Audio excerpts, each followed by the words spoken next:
विद्यार्थी मित्रों, हूँ Priyanka Kanjariya knowledge point academy YouTube channel में आपनु हार्दिक स्वागत करूँ छूँ।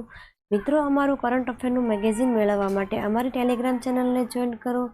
अमारी टेलिग्राम चेनल ने लिंक नीचे डिस्क्रिप्शन बॉक्स में आपी देवामां आवी छे। तो आगळ आपणी जीएस नी सीरीज में आजे आपणे जोईशुं पॉलिटी। जोईए तेना थोड़ा क्वेश्चन। फर्स्ट क्वेश्चन, विधान परिषदनी स्थापनानो उल्लेख कया अनुच्छेद में जोवा मळे छे? अनुच्छेद 168, अनुच्छेद 171, अनुच्छेद 170 के अनुच्छेद 169? राइट आंसर आवशे ऑप्शन डी, अनुच्छेद 169। ये विधान परिषद।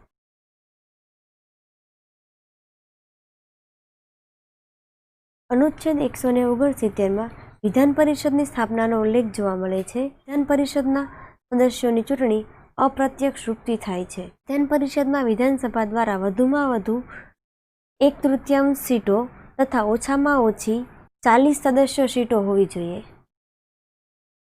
संबंधित राज्यनी विधान परिषदनी संख्या विधानसभानी संख्याने अनुरूप होवी जोईए। स्थापना विधान परिषदमां 1/3 सदस्य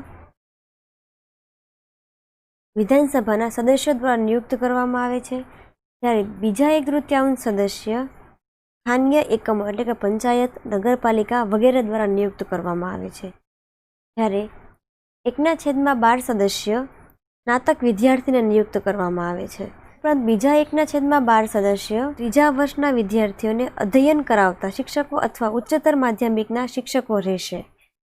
अने 1/6 सदस्य राज्यपाल द्वारा नामित करवामां आवेला होय छे। एटले के आ सदस्य राज्यपाल द्वारा नियुक्त करवामां आवेला होय छे। एक्जाम्पल तरीके आपणे गुजरातमां विधान परिषद बनावी होय तो गुजरातनी विधानसभानी सीट संख्या छे 182। आ सीट संख्याना 1/3 एटले के त्रीजो भाग 60 एटले गुजरात विधान परिषद बनावी होय तो तेमां वधुमां वधु 60 सदस्य होवा जोईए। 1/3 सदस्य विधानसभाना एटले के 60 ना 1/3 20 तेरी 60 एटले के 20 सदस्य विधानसभाना सदस्य द्वारा नियुक्त करवामां आवेला हशे। आ उपरांत बीजा 20 सदस्य स्थानीय एकमोना सदस्य हशे, जे पण 1/3 ज छे। 1/12 60 ना 1/12 12 पंचाने 60 एटले के 5 सदस्य स्नातक सदस्य हशे। आवी ज रीते 5 सदस्य शिक्षको हशे। 6 एटले के 60 ना 1/6 10 छंग 60 10 सदस्य राज्यपाल द्वारा नामित सदस्य हशे। आ उपरांत राज्यपाल द्वारा नामित करेला सदस्योने न्यायालयमां चुनौती आपी शकाती नथी, ते राज्यपालनो विशेष अधिकार होय छे। आ उपरांत विधान परिषदना सभ्योना पगार अने भत्ता राज्य संचित निधिमांथी आपे छे। आंध्र प्रदेश सिवाय 5 अन्य राज्यों में विधान परिषद हाल में है, जेमां बिहार, कर्नाटक, महाराष्ट्र, तेलंगाणा और उत्तर प्रदेश। आ राज्य में हाल में विधान परिषद है। त्यारे जम्मू काश्मीर में पण एक विधान परिषद हती, परंतु ते हवे राज्यमांथी केन्द्रशासित प्रदेश बनी जवाना कारणे विधान परिषद समाप्त करी देवामां आवी छे। नेक्स्ट क्वेश्चन, चूंटणी आयोगना अध्यक्ष, सदस्य तथा प्रादेशिक कमिशनरना सदस्योनो समयगाळो कोना द्वारा नक्की करवामां आवे छे? राष्ट्रपति, संसद, वडाप्रधान के उपराष्ट्रपति? राइट आंसर आवशे ऑप्शन ए, राष्ट्रपति। चूंटणी आयोग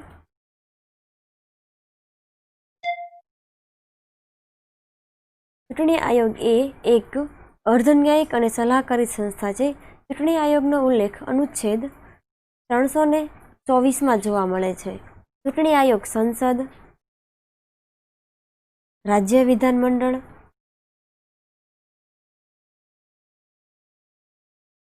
राष्ट्रपति तथा उपराष्ट्रपति नी चूंटणी करावे छे। चूंटणी आयोग एक अखिल भारतीय संस्था है।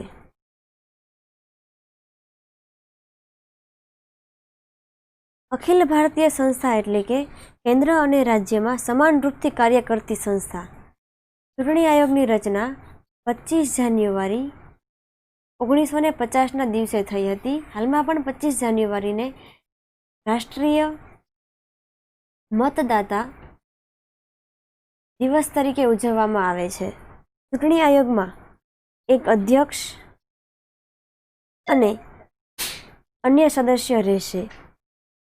રાષ્ટ્રપતિ સમય સમય પર અન્ય સદસ્ય નક્કી કરશે. અધ્યક્ષ અને અન્ય સદસ્યની નિયુક્તિ રાષ્ટ્રપતિ દ્વારા કરવામાં આવે છે.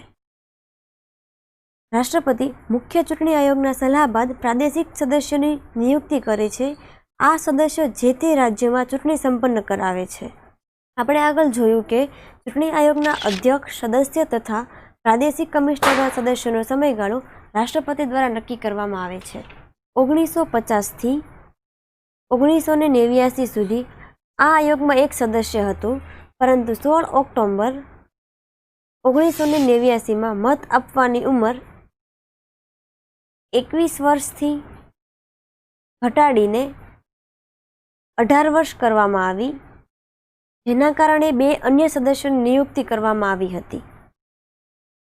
આ ત્રણેય સદસ્યોની શક્તિ એક સમાન રહેશે, જે સુપ્રીમ કોર્ટના ન્યાયાધીશની સમાન વેતન અને ભથ્થા આપવામાં આવે છે. આ અધ્યક્ષ અને સદસ્યનો કાર્યકાળ 6 વર્ષ અથવા 65 વર્ષનો રહેશે. આ ત્રણેય સદસ્યો પોતાનું રાજીનામું રાષ્ટ્રપતિને આપીને પદ મુક્ત થઈ શકે છે. અધ્યક્ષ તથા અન્ય સદસ્યોને એવી જ રીતે હટાવી શકાય છે જે રીતે સુપ્રીમ કોર્ટના મુખ્ય ન્યાયાધીશને હટાવવામાં આવ્યા હતા. ચૂંટણી આયોગના શક્તિ અને કાર્ય. સંસદ પરિસીમન આયોગના અધિનિયમના આધાર પર સમગ્ર ભારતના નિર્વાચન ક્ષેત્રોને વહેંચે છે. તે સમય સમય પર ચૂંટણીમાં ઊભા રહેલા સદસ્યોની નામાવલી તૈયાર કરે છે અને આ ઉપરાંત તે વોટ આપવાવાળા સદસ્યોની ભારતની જનતાની નામાવલી પણ તૈયાર કરે છે. તે સમય સમય પર અન્ય ચૂંટણીઓની તારીખ જાહેર કરે છે, દળોને માન્યતા આપે છે તથા તેને ચુનાવ ચિહ્ન પણ આપે છે. આયોગ દરેક ક્ષેત્રમાં ઉમેદવારોની જાંચ કરતું હોય છે તથા તેના માટે આચાર સંહિતા પણ બનાવતું હોય છે. ચૂંટણી આયોગ સમય સમય પર રાષ્ટ્રપતિને સંસદ સદસ્યની યોગ્યતા તથા અયોગ્યતા પર સલાહ પણ આપે છે. Next question. તારાંકિત પ્રશ્ન એક દિવસમાં વધુમાં વધુ કેટલા પૂછી શકાય છે? 25, 20, 30 કે 230? રાઈટ આન્સર આવશે ઓપ્શન બી 20. તારાંકિત પ્રશ્ન.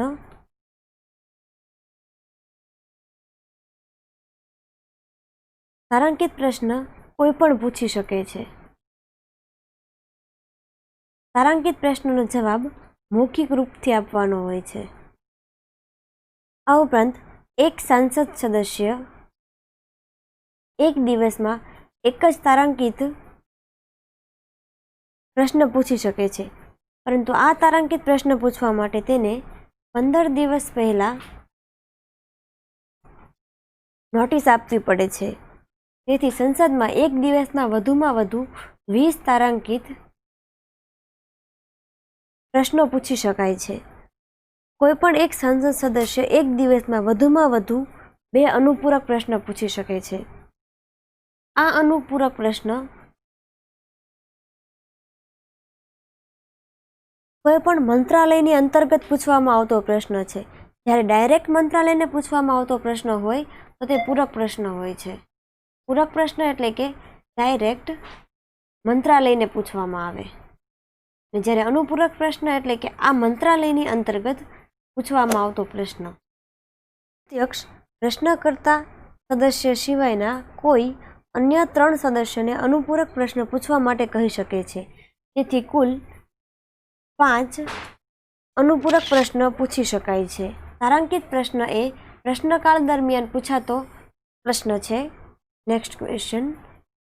રાજ્યસભા દ્વારા કયા વિધેયકમાં સંશોધન કરી શકાય છે? ધન વિધેયક, નાણાકીય વિધેયક, આપેલ બંને કે એક પણ નહીં? રાઈટ આન્સર આવશે ઓપ્શન બી નાણાકીય વિધેયક. નાણાકીય વિધેયક. નાણાકીય વિધેયકને વિત્ત વિધેયક પણ કહેવામાં આવે છે. અનુચ્છેદ 117માં વિત્ત વિધેયકનો ઉલ્લેખ જોવા મળે છે. આ વિધેયકમાં રાજ્યસભા દ્વારા સંશોધિત કરી શકાય છે. વિત્ત વિધેયકની અંતર્ગત નાણાકીય બાબતોનો સમાવેશ થાય છે, જેમાં આવે છે ટેક્સ, ખર્ચ વગેરે સંબંધિત બાબતો. ધન વિધેયક તથા વિત્ત વિધેયકમાં ધન વિધેયકને મોટું ગણવામાં આવે છે. તથા દરેક વિત્ત વિધેયક બિલો નાણાં બિલની અંતર્ગત આવે છે.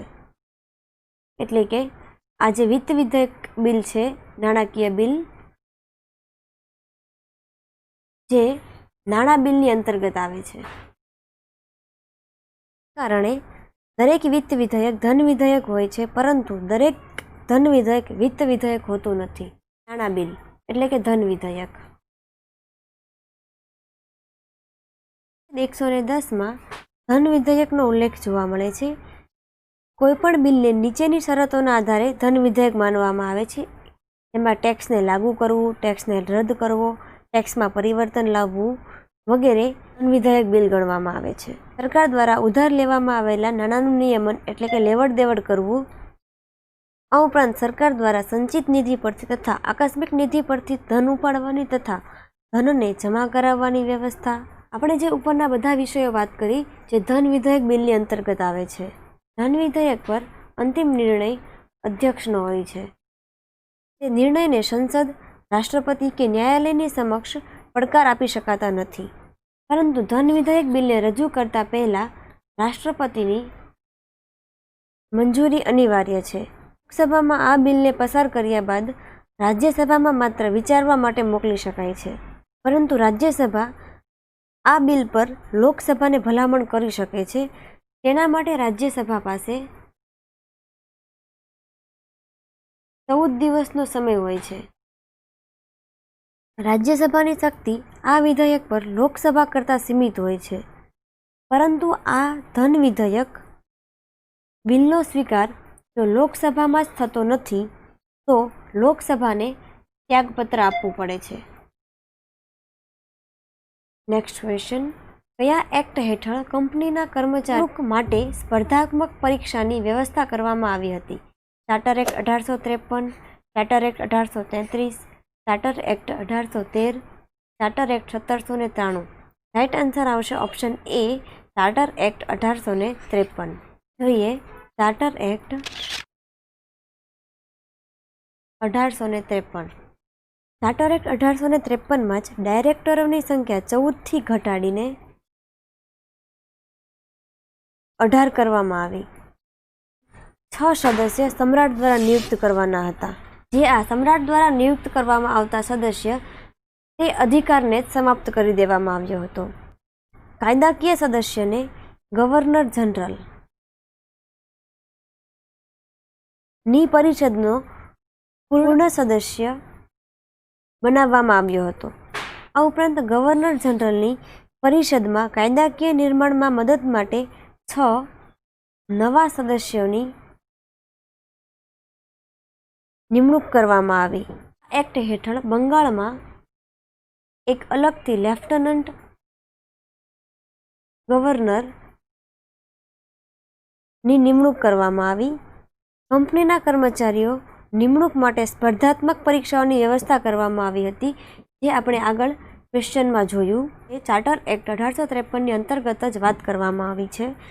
ભારતીય પ્રદેશોને જ્યાં સુધી સંસદ ઈચ્છે ત્યાં સુધી પોતાને આધીન રાખવાની છૂટ અપાઈ. ઉપરાંત 1853ના રાજલેખ એ ભારતીય શાસનનો છેલ્લો રાજલેખ એટલે કે ચાર્ટર એક્ટ હતો. ચાર્ટર એક્ટ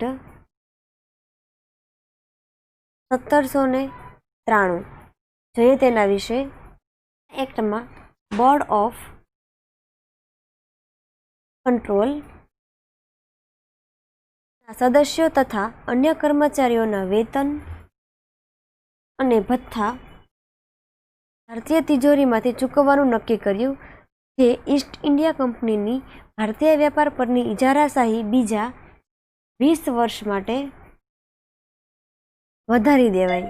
ગવર્નર જનરલ અને પરિષદના સભ્ય બનવા માટે ભારતમાં 12 વર્ષનો અનુભવ ફરજિયાત બનાવી દેવામાં આવ્યો. થેન્ક યુ મિત્રો.